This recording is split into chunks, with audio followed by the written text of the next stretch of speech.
পরে গেলে এখানে দেখলে ভালো গেলে আমি খুলবো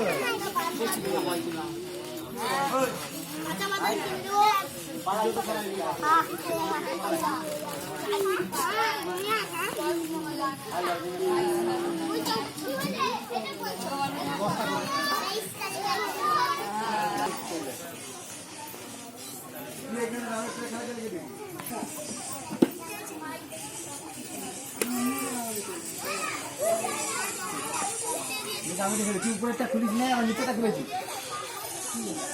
উপরেরটা খুলেছি